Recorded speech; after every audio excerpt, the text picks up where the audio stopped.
क्या अक्षरा सिंह को पवन सिंह नहीं भूल पाए हैं? है खबर या है बेखबर? चैनल को सब्सक्राइब कर लीजिए। आइए जान लेते हैं पूरी जानकारी। भोजपुरी फिल्म इंडस्ट्री में पवन सिंह और अक्षरा सिंह की जोड़ी को सुपर जोड़ी भी कहा जाता था। दोनों के बीच की गजब की बॉन्डिंग देखने को लोगों को मिलती थी। स्टेज पर जब पवन सिंह और अक्षरा सिंह एक साथ जाते थे तो ऑडियंस बेकाबू हो जाते थे, लेकिन फिर देखते ही देखते दोनों के बीच मतभेद और दूरियां इतनी हो गई कि गानों के जरिए भी एक दूसरे पर हमलावर होते थे। अब जबकि दोनों को अलग हुए अरसा हो गया, तो फिर पवन सिंह क्या अक्षरा सिंह को नहीं भूल पाए हैं?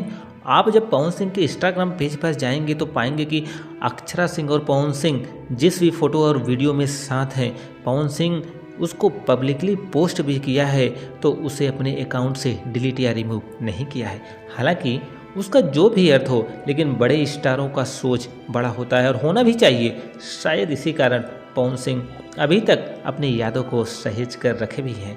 पवन सिंह और अक्षरा सिंह दोनों फिलहाल अकेले हैं और कुदरत का करिश्मा कौन जाता है। तो दोस्तों, जानकारी अच्छी लगी है तो एक लाइक करिए, चैनल को सब्सक्राइब करिए, करिए इंतजार, क्योंकि हम हैं भोजपुरिया बहार।